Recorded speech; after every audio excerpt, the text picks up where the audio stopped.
Okay. Thank you everyone for joining in. Hope you all can hear me okay. My name is Rumit Kakar. I'm an associate professor at Oakland University, and I am, along with an excellent group of panelists, leading the data repository data sharing tutorial.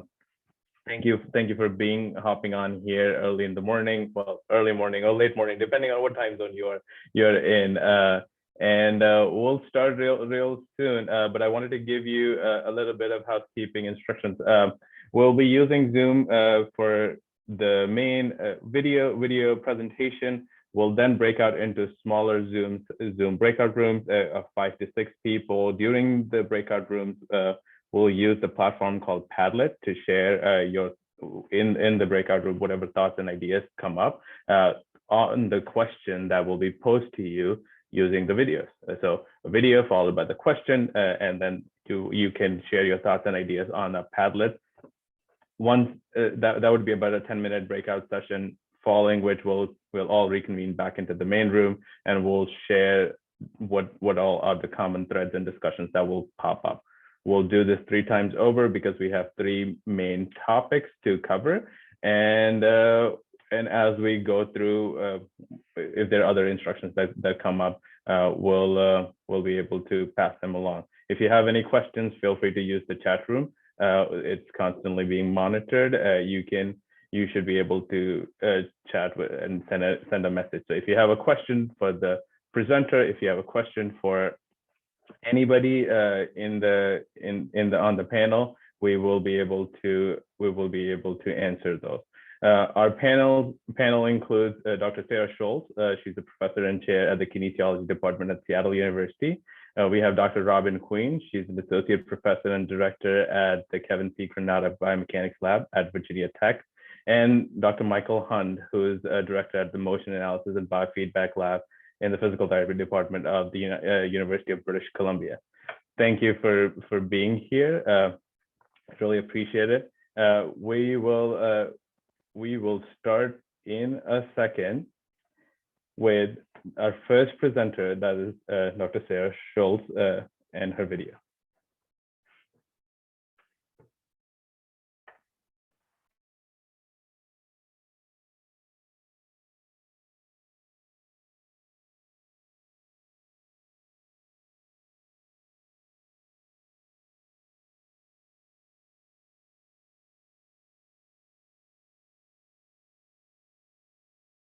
Can you all see my screen? We can see it, yes. Perfect. Thanks.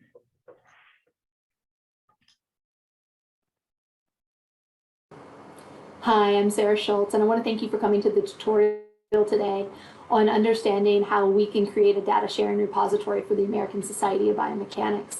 We want to start this tutorial off by understanding why we should be sharing data across the community.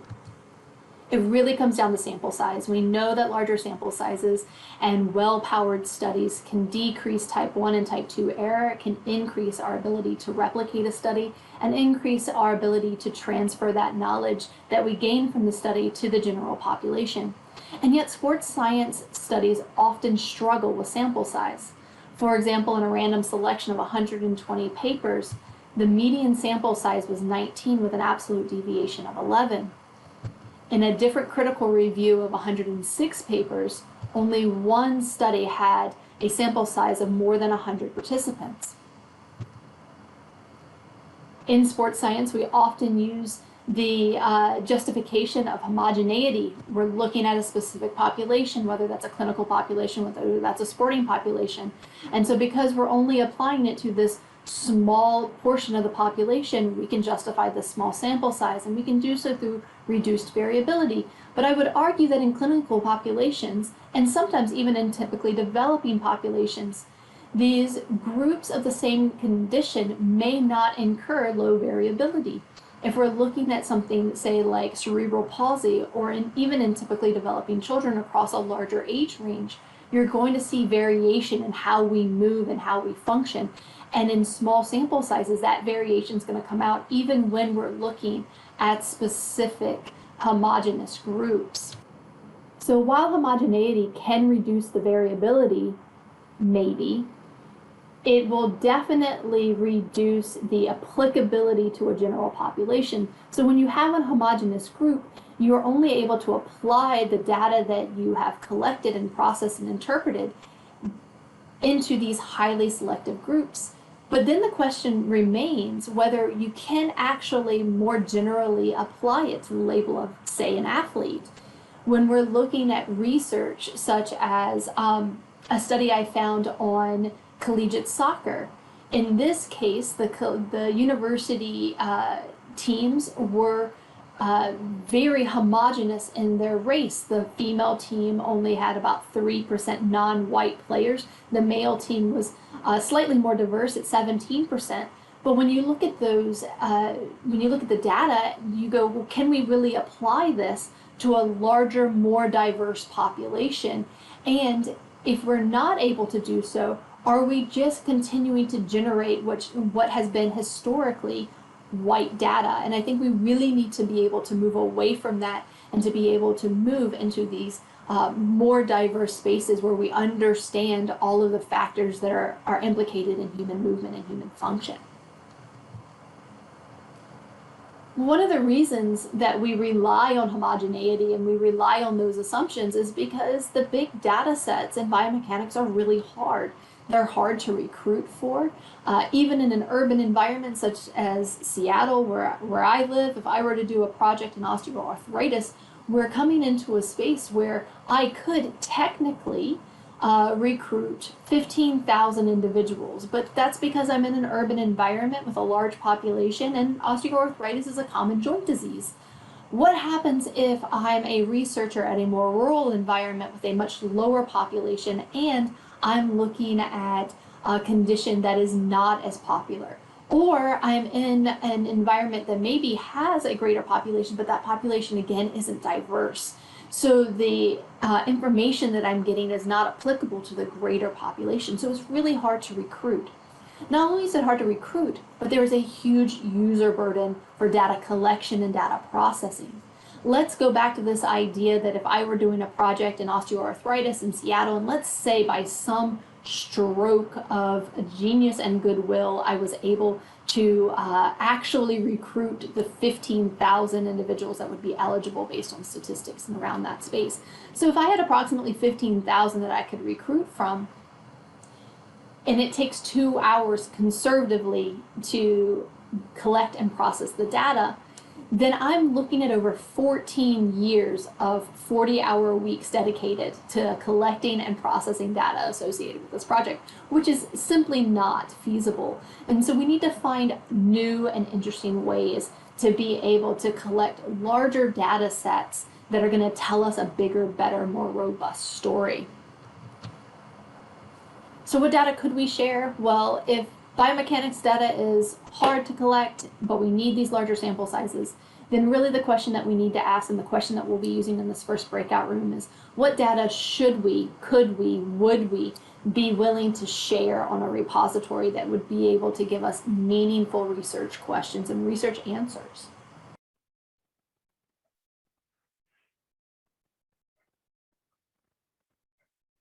Awesome. Thank you, Dr. Schultz. We will now be going into breakout sessions, and you'll all be in groups of 5. Use the link that was shared in the chat window to fill in your thoughts on the platform Padlet, and use the question that was posed with your thoughts, and we'll reconvene back here in the main room in about 10 minutes.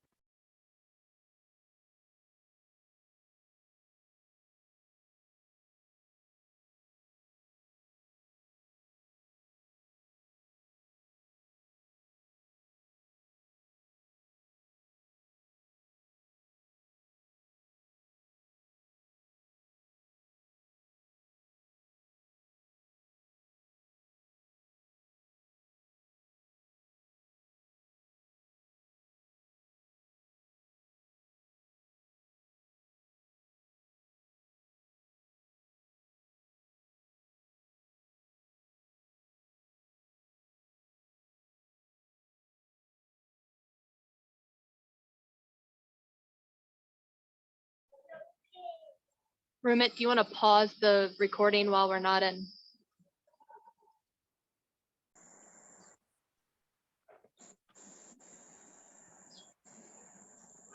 And if people raise their hand, Rumit, I'm more than happy for people to talk out loud rather than just put things in the chat. Sounds good. You can say it. You have Okay. the floor. I'm gonna mute myself as people start coming back in. We've got like 30 seconds, and we have a few people. Well, we have only one person in the waiting room, but other than that, I think And everybody. Rumit, how much time do we have for this part? 10 minutes. We'll try to keep it under 10 because we were a little late in starting. And the second one, Ashley, you're good with the second video? Yeah. Okay.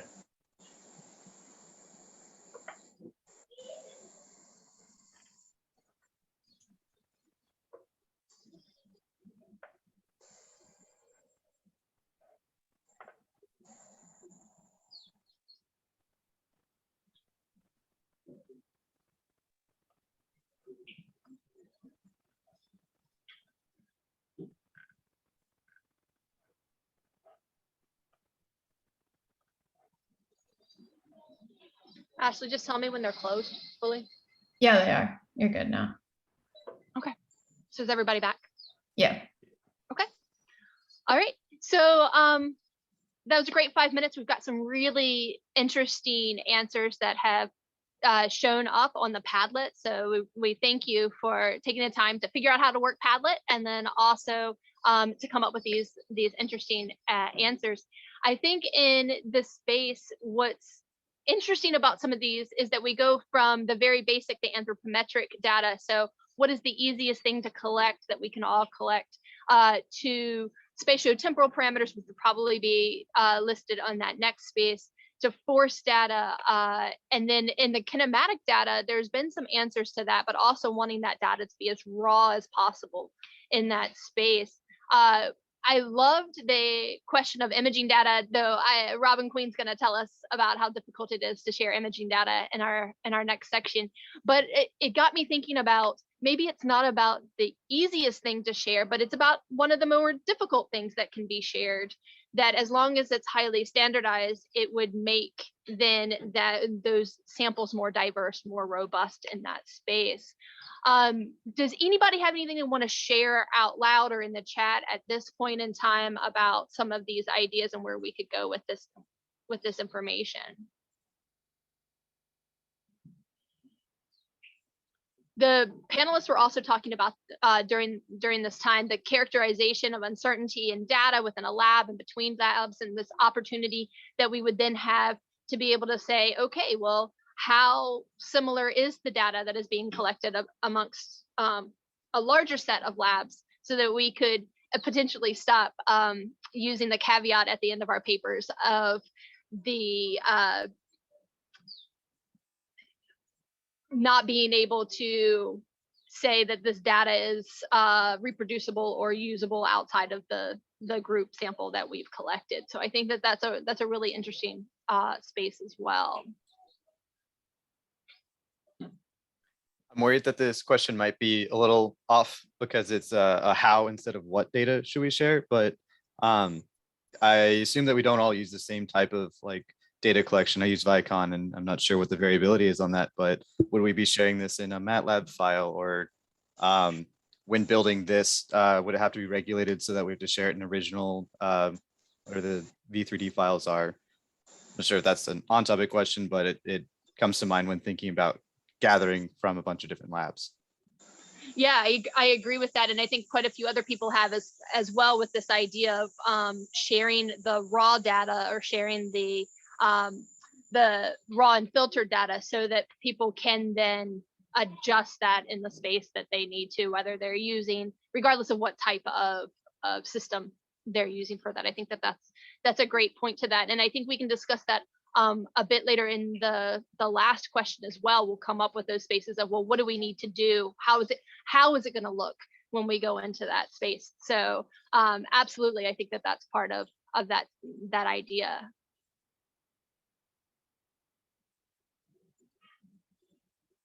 Anybody else? Ryan. Yeah, I think that the easiest data to share is the data that you intend to share from the beginning of the study. Like if you, from the onset of your study design, you're like, okay, this is going to be public, this is going to be distributed. You have that on your shoulder as you're collecting data and making sure that, you document everything really well and that it's collected in a, very consistent way. Whereas sometimes I think as a PhD student, you're like, okay, it only has to make sense to me. And if I remember, my 3 sticky notes that tell me the random things about my data, like I'll be able to figure it out. But yeah, I guess it's kind of a bigger comment about like if we decide to share this from the beginning and that's incorporated in the study design, I think it makes it easier to plan for that. I agree. And I don't think, Ryan, it's just PhD students who do that, right? And not only is it not just PhD students, it's those of us who are like, oh, my PhD student did that for me and I have no idea how they collected it, right? I'm not saying it's done. I'm just saying that there may be that possibility. So I think that's, I think that and again, we'll get to some of this when we get into that how space. But if we have a standardized approach to how it needs to be organized, how it needs to be shared, I think it actually takes some of that pressure off of the PhD student to figure that out in some of that space, or the study design to figure that out, because you go, okay, well, we know we want to share this and we know we have to do it this way. So let's make that happen. So I think that's a great point. Karen, I see your hand up. Yeah, I was just mainly going to concur with Ryan because we're going through a process to try and combine motion data from 14 different labs within our hospital system. And we're finding it's great to be able to go down to the raw data, but if you're not starting from the same marker set and the same sampling speed, like really being thoughtful at the beginning, knowing these are the hospitals that are going to be sharing it, and these are the different tasks we're going to do, and having as much forethought into sharing data is the best way to start. Yes, absolutely. And so I think that it comes down to, again, and this is one of the reasons why we pose the question is, what data would be the easiest, right, to share? So starting at a simple space, starting at a space where we can go, this is a fairly standardized thing that we know we can, and we'll try it, we'll pilot it, we'll see how it works to share across this larger space, because we do get into those questions of, well, what is this going to look like? Right. And how do we choose the best way to do it when everybody thinks that they have the best way? Right. Yeah. So how do we get that? I think that's a great question. Does anybody else have any suggestions on how this goes? Because I know we started a little bit late and I want to make sure we stay on time so we get to answer all of the questions. Does anybody have anything else they really want to share?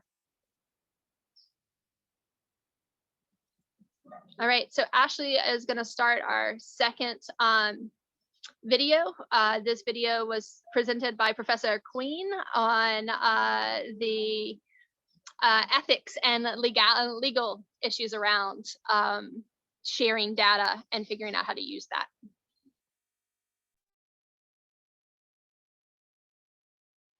I want to thank everybody again for joining us today. And thanks, Sarah, for starting us off on such a great foot with the first talk of our session. I have the pleasure to talk to you all today about the regulatory aspects of data sharing, and I'm going to do my best to specifically focus on those that are related to data use agreements, which is the most important thing if you're trying to add data into a repository, which is the focus of our discussions today. I do want to say that my perspective and what I know of this is based on the time that I've spent at R1 institutions. And for some of you, those requirements are going to be very, very different. So if you take nothing else away from this talk, please make sure you're asking these questions early and often at your own institutions so that you can understand the rules that are in place for you and for the data that you collect. I want to spend today talking about the why, when, who, and what of data sharing. Again, from my perspective, the focus on an R1 institution. I do want to say that there will be additional information on the slides that I don't cover, just given our timeline. So please feel free to reach out if you have questions about any of the other information that's contained in these slides. So when we think about the why, Why do we need to have data sharing or data use agreements in place? Really, it's we have an ethical responsibility to the participants and the data that we collect from them. There are also laws and regulations that are in place that we need to be aware of. In addition, there may be contractual agreements surrounding the data as it was initially collected. And all of that needs to be thought about before you move forward with sharing your data. Formal agreements clarify a lot of the things that are listed on this slide, and they are things that are important to consider, specifically questions about publication rights and ownership of results. So whenever you are getting ready to think about sharing your data, you need to engage in this conversation with somebody at your institution. That is, anytime information is leaving your institution or you're collaborating on research with another institution.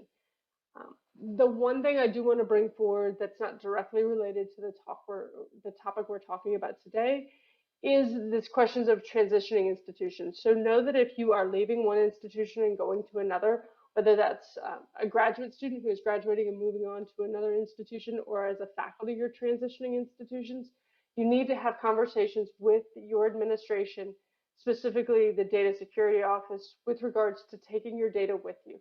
In most cases, the data is owned by the institution, and you need to have a formal agreement in place before you can take that information. So when we think about the who and who to contact, the really important thing here to remember is that you as the faculty member or the PI cannot be the one that signs the data use or data transfer agreement. That has to be done by a specific official at your institution.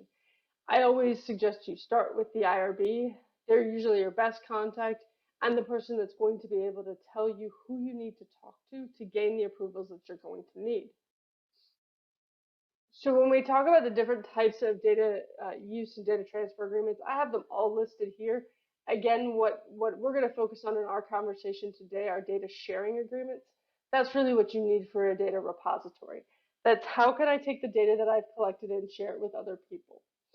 In that frame, it's important to understand that there are different types of data that you can collect and that you have. Those are listed here, at least most of them are listed here. Understand that even if your data is de-identified, it may still require a data sharing or data transfer agreement that's formal with the institution. That is not something that you as the PI or as the researcher get to decide. That has to be decided by the person that is your who at your institution. So your signing official, the person who's in charge of ensuring data integrity and data security, or your legal office are the people who are going to typically make that decision. Again, make sure you're following up at your institution to ask those questions because each institution is a little bit different. So I've listed here just a few tips for the things you need to consider as you're looking to share data and some of the questions that will come up when you're developing these data use or data transfer agreements. The one thing I want to bring forward and make sure everybody is really clear on is that at most institutions, again, from my vantage point at an R1, the data is owned by your institution, not by you. And therefore, you need to check with your institution to ensure that it is all right for you to share it and what information can be shared, how it can be transferred to a data repository or to another institution, so that you're making sure you're following all the steps that are appropriate for your institution. And again, that may be different from one institution to another. I'm looking forward to a great conversation with you guys and answering any questions that I can. If we don't get to everything during this session, please feel free to reach out to me. I'm always happy to chat.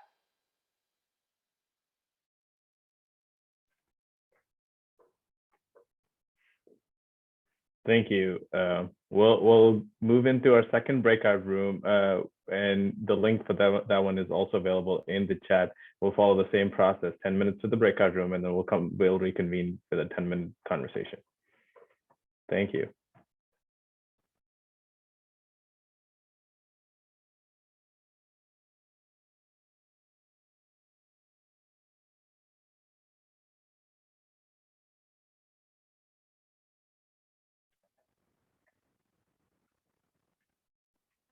Okay, so Ashley, do we look like we have most everybody back?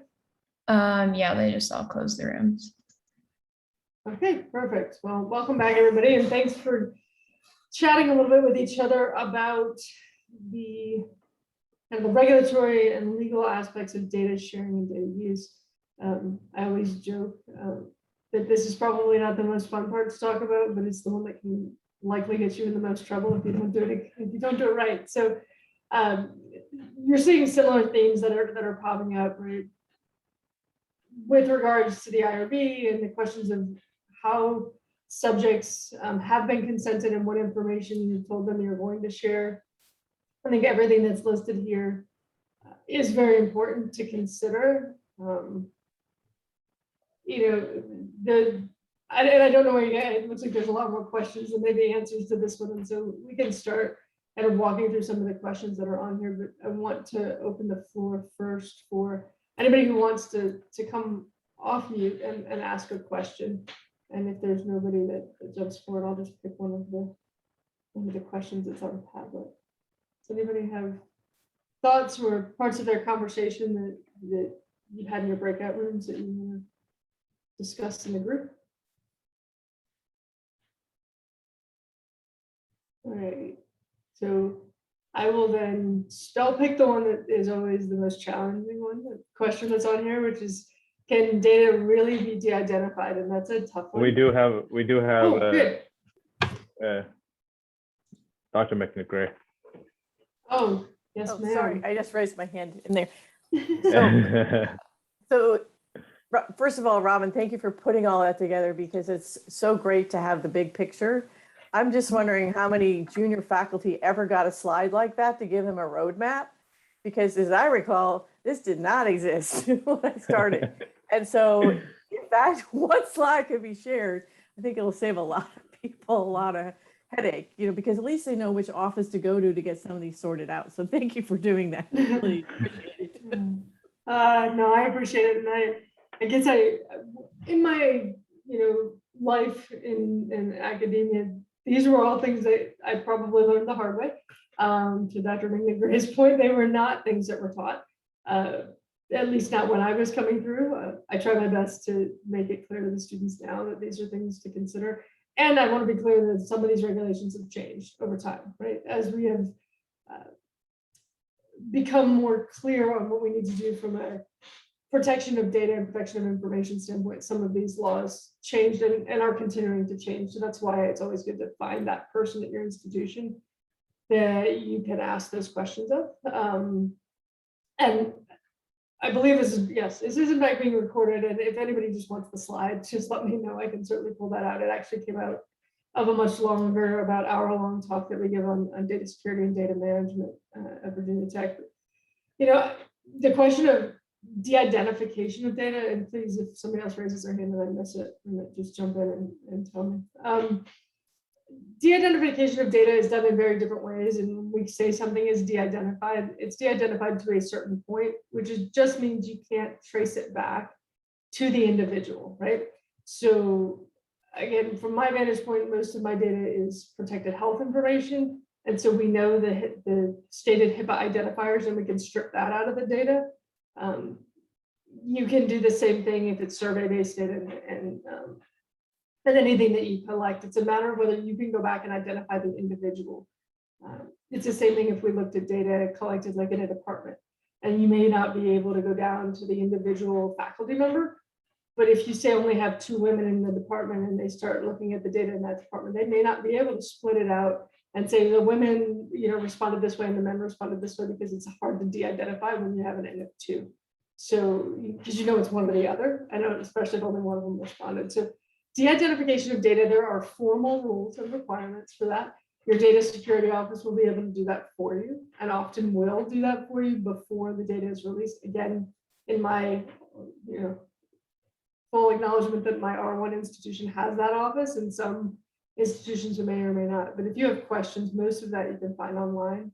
If you just look at, how to de-identify a data set, you can find some of that information that way. I guess I'm curious, and Rumit, if I'm not allowed to do this yet, let me. How many people in the room, and I guess you should just raise your hand or something, have ever thought about data use and data transfer agreements, and it's something that you've done? before. I can just see everybody in my views. Change views. So not a ton, but some. Okay. I'm trying to see. All right, so it's a handful, I would say. All right, so hopefully at least the information is helpful and useful from the standpoint of knowing what questions to start asking.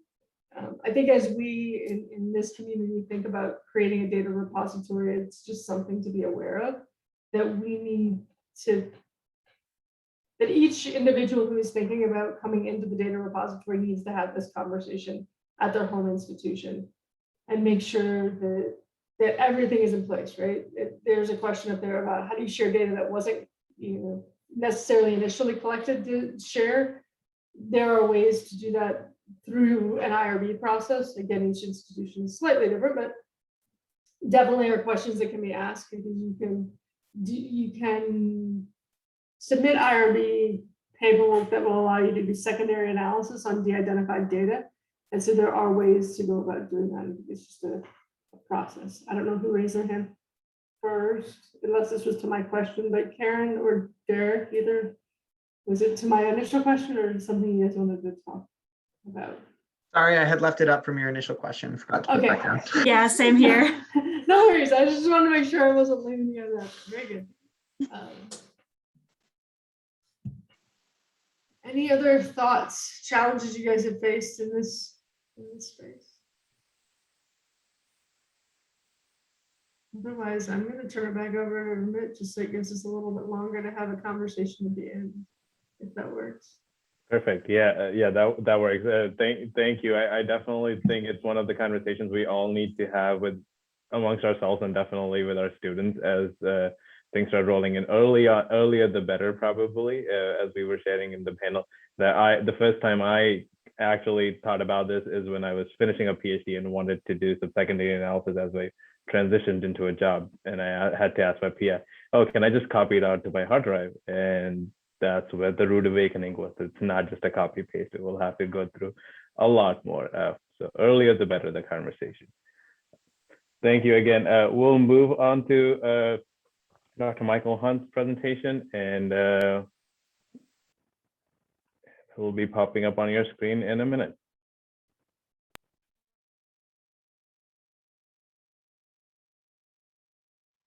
Thanks very much. It's a real pleasure to be here today to talk about some of my experiences with multi-center biomechanics collaborations and to discuss some of the lessons that I've learned over the past few years.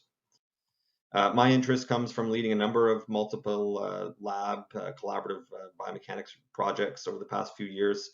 Some have went well, some haven't necessarily went well.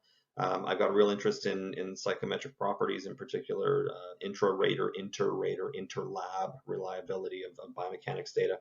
And I'm currently co-leading a Canada-wide consortium called GateNet OA Canada, involving 12 labs right now, trying to bring together biomechanics lab and biomechanists and students to work collaboratively to be able to better answer some clinical questions as it relates to knee osteoarthritis and biomechanics of gait. So, lessons learned, data collection wise, don't assume that all assessors are trained similarly. We know that everyone's got different backgrounds, different levels of input and whatnot. So don't assume that you can just walk in and say, yeah, everything's going to be fine. Don't assume that all equipment is calibrated and installed similarly. And of course, the more different the setup is, the more difficult it's going to be able to combine data at the end of the day. And don't assume that stats or fancy analysis can bail you out when you don't collect data the same or incorrectly in the first place. And I've always been a big fan of saying, let's collect the data properly the first time, the same way the first time, and then we can talk about analysis after the fact. So this is a study that we published earlier this year in Journal of Biomechanics. We had 12 individuals were tested in 2 separate labs on multiple occasions. The labs were separated by about 3,000 miles. And we had the same 2 assessors doing the data collection at both labs. So really what we were trying to look at was what we would call the lab effect. So if you've got the same person collecting data on the same individual, but in different labs, any sort of difference could be attributed to what we would call that lab effect. So things to consider, how to train or untrain the assessors. And the note here is the question is how, not if. I mean, it's absolutely mandatory that there needs to be some sort of standardization and training of the assessors before you go into any of these collaborations. How similar the data collection parameters will be. So we can talk all day about sample rate and marker sets and models and things like that, but don't underestimate how important those conversations are. I'm a big fan of hybrid marker sets, so I might have my marker set and you might have yours, but if we can agree on 20 or 30 or 40 that are the same, then I can add more if I want, or you can add more, but we need to have the same core hybrid core marker set. And another big thing is the data output format. We found that things as simple as marker names and file structure, if they're not similar, if they're not the same, it creates a lot of headaches when it comes to analysis. From an analysis perspective, everyone analyzes their data a little bit, or in some cases a lot differently, and that creates some issues. It relates to workflow, it relates to how they store their data, how they access their data, how easily manipulatable the data are. So things that I've really known that for us to say, let's look at a particular outcome, well, it might take me a day or two and it might take someone else a week to get that same answer, or vice versa. If you want to analyze centrally, the input parameters should be exactly the same. The more similar the parameters are, and again, I'm talking about structure and format and things like that, the easier it's going to be. And from a sharing perspective, and this is the legal ethical side, data transfer agreements are necessary, absolutely necessary, but painful, and especially when you're dealing with different universities and their legal departments and things like that. We've run into some really big headaches that have pushed back our timelines by months at a time. I mean, 5 or 6 or even sometimes 8 months. This is just an example of another study we published this year. So this was a combination from 2 labs here in Canada and in Salford in the United Kingdom, 226 individuals. And what you can see here is this is just a scatter plot of frontal plane knee kinematics and frontal plane knee moments. And what you'll see is the red and the blue and the green are 3 data sets. And what we found out was that the green one was a different study, same lab, but they analyzed it a bit differently. They flipped the signs. So positive was negative and negative was positive. And this really speaks to the need to go in and look at the data and make sure things are standardized early on, because otherwise you're going to have a huge impact. So of course we were able to recognize this early, flip the sign, and it was fine at the end of the day.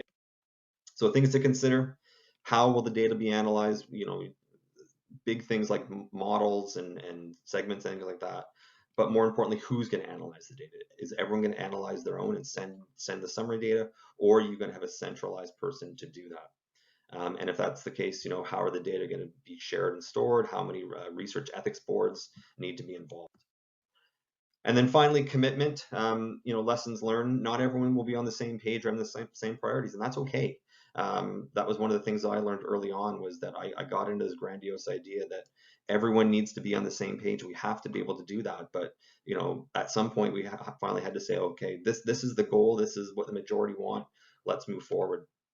Not everyone will follow through as planned. And I think, again, there's other priorities. People have other projects on the go. People don't necessarily want to change their standard operating procedures. Again, that's okay. But you need to know that going in.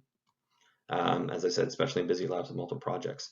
And the same sort of thing, not everyone who's initially involved will be around to the end. And again, I think that the best thing you can do is to say, we'd rather have less, but keep it the same, than have more and create a lot of headaches in the end. So things to consider: what's the common goal of the group? What's required to achieve that goal? What's the tolerance for groups straying from the protocol? Again, how much are you allowing people to modify the protocol, if at all, while still allowing them to be part of the group and to contribute data? And really, what it comes down to, what's the cost benefit of more centers? On one hand, yes, you get more data, you get more sample size, but then you got more cooks in the kitchen that you have to discuss. So brings us to the discussion question. So in the breakout groups, how can we move forward as an organization to help facilitate an open source collaborative biomechanics project? What are some of the things that we need to consider and discuss? Looking forward to discussing that. Thanks very much. Thank you. The third breakout room Padlet is in your chat. We'll follow the same process, and we'll see you in about 10 minutes.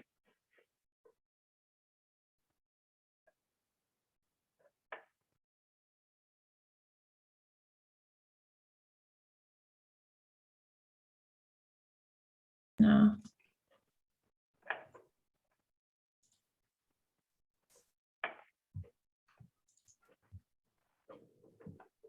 We're seeing things popping up. Floor is yours.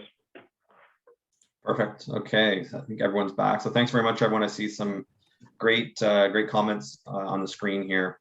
Obviously, some of the things that we talked about when we started our consortium a couple of years ago. And interestingly, we really started talking about this notion of standardized protocols. It became very clear very early that standardized has multiple meanings.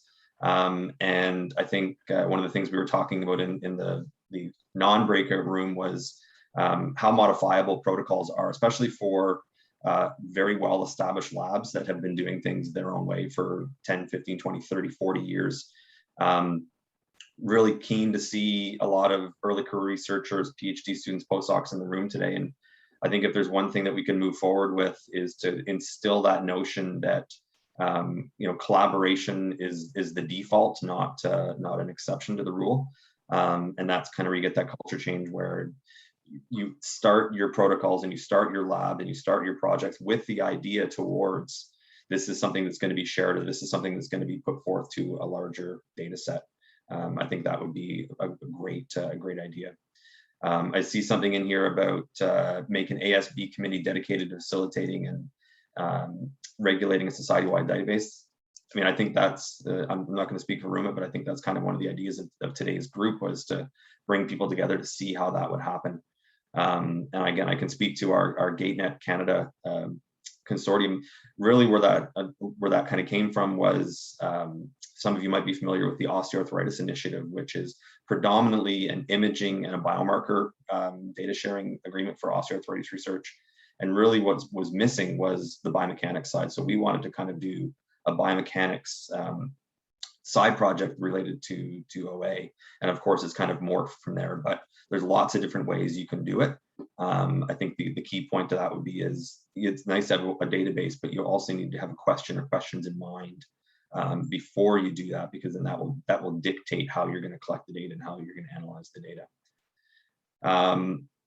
I see a comment about library versus standardized database. I think that's a good comment as well. A library where you could just go in and provide analyzed and summary data. That would be relatively easy, because then you could go in and just kind of answer questions and pull the data as needed, versus a standardized database where you probably would be more along the raw data side, and you would allow the individual group or the individual researcher to analyze and manipulate the data as they see fit.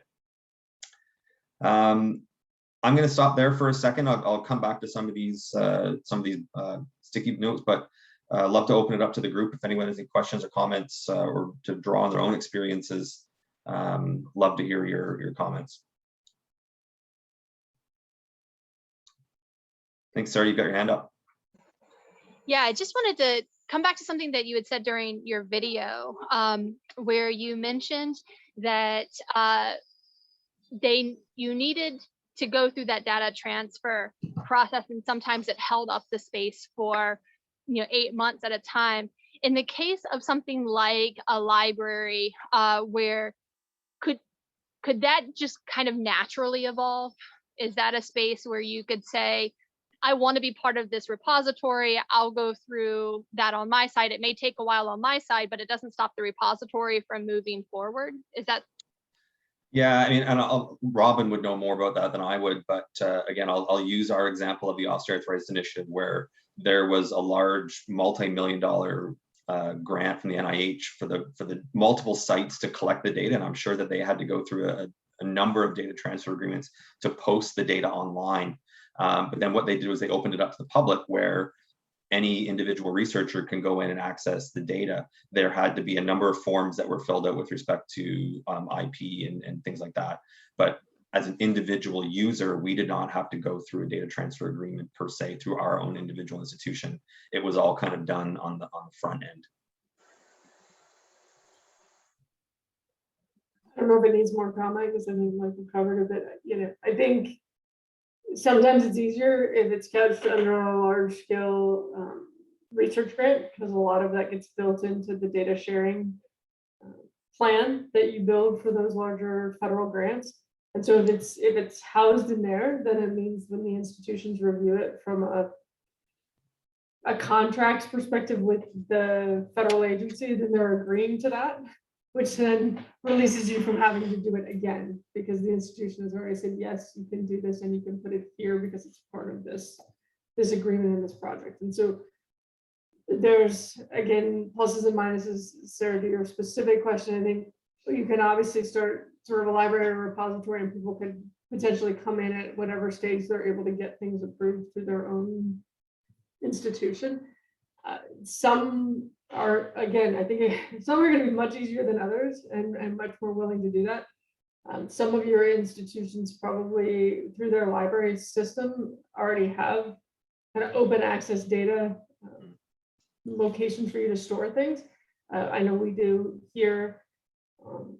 That still ends up going through the IRB to make sure what you're putting up there is okay to put up there. But I think there are a lot of ways to do it. I think that the question that we as ASB have to think about is, since we don't have a parent organization in the sense of a place, is how to decide where that resides, and whether that's residing at someone's institution or if it's a third party site, or right. Those are just things to think about, because that will drive some of the questions from the legal perspective of where the data could go and how it could be stored. So right, it's a little different from me sharing data with Michael or him sharing it back with me at our respective institutions versus kind of what are we doing in this middle ground, and how do we set that up?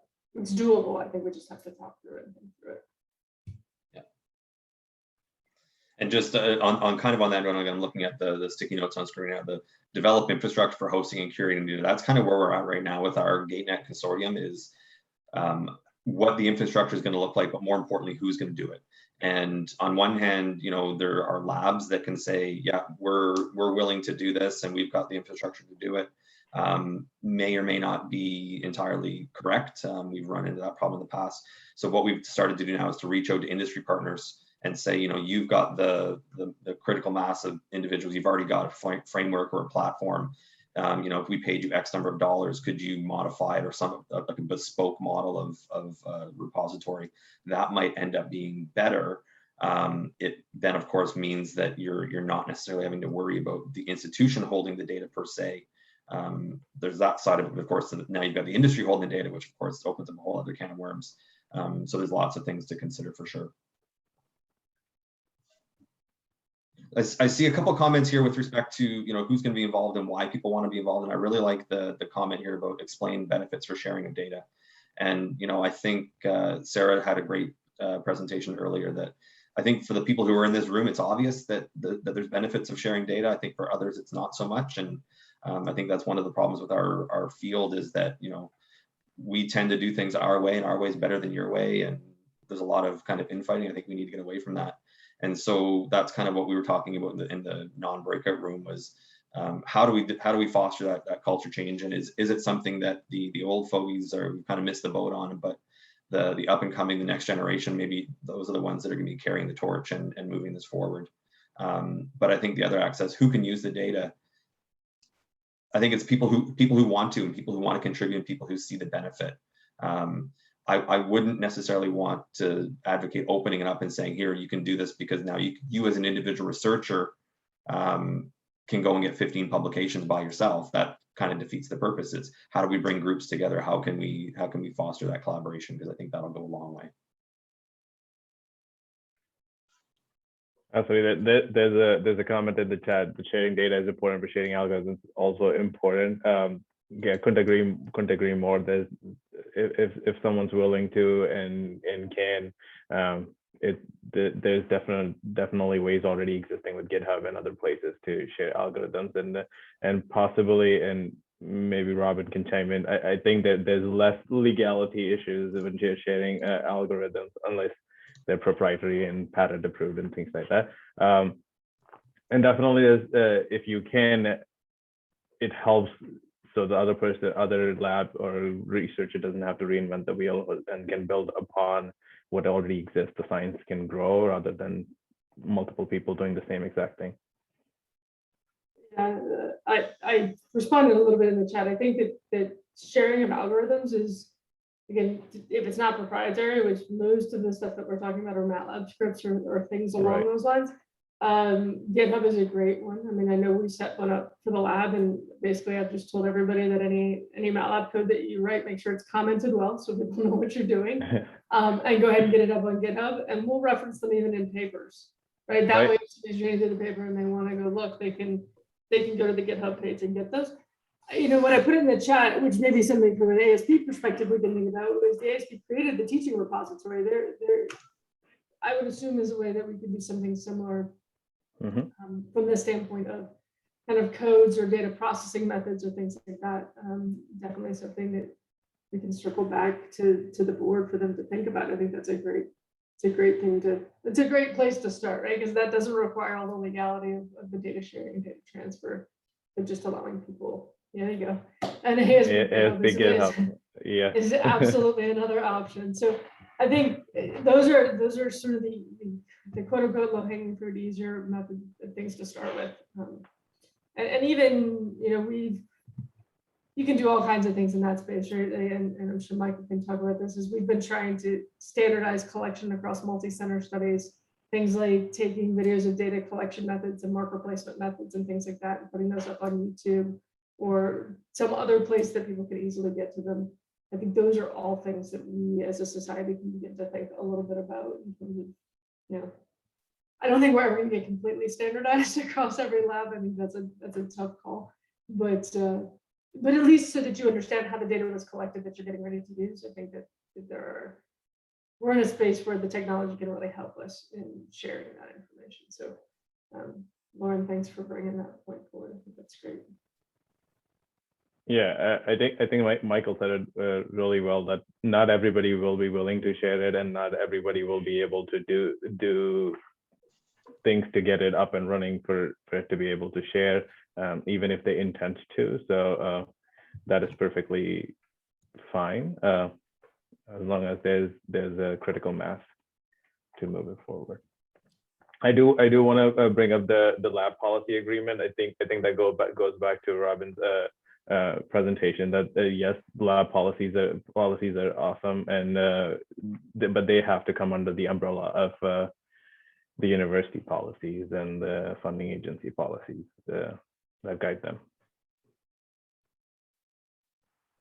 I would definitely say that as a lab policy, or at least a lab discussion on data ownership, is important, both from a PI's perspective, but also from the students, just so everybody's expectations and understandings are aligned, so that you don't come to the end of your time at an institution, whether you're the PI or the student, and have one thing in mind, and then that's not exactly how it's going to work, because that's very stressful. So I would say to have those conversations as early as you can, or you know, put it into the lab policy so that everybody kind of understands where you are.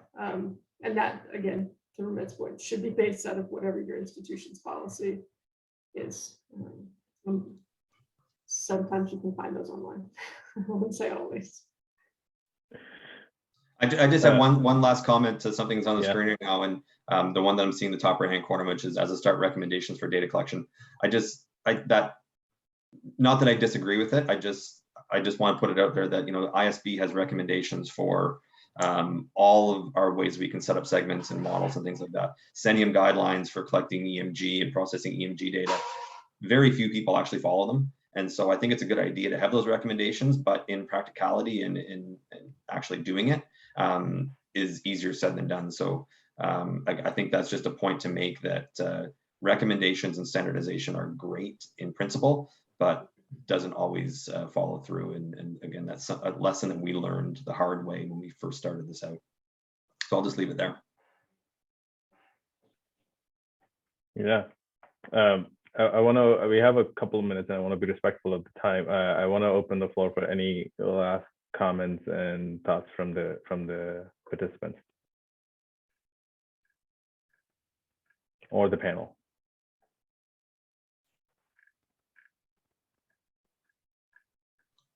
I guess my last comment is that it's hard, but it's worth it. Yeah, no, absolutely. And I just want to thank everybody for coming to the panel or coming to the session and being really engaged and really active. The way we set this up really only works if everybody's willing to share their space and to discuss these options and then to post them so that we can discuss them in the larger space and share them amongst. It's the sharing of these ideas that gets us to the sharing of data. And so I think that that's a really important way. And I appreciate everybody coming to do that. Yeah, thank you everyone. Thank you to the panel. Thank you all the attendees for joining in. I hope you guys enjoyed the conversation. The recordings will be available with all of the recordings on ASB's. I believe the YouTube page, and if you have any specific information that you would need, you're always welcome to reach out to any of the panelists, to myself, and we'll be more than happy to share the information, the slide, if the panelists agree with it, and we can continue the conversation. And the Padlets are still accessible after you finish. So if you want to take those links out of the chat before you leave, you can have access to any of the answers, any of the discussion comments. Yep. Thank you. Thank you, everyone, and hope you guys have a wonderful ASB. Happy ASB, everybody.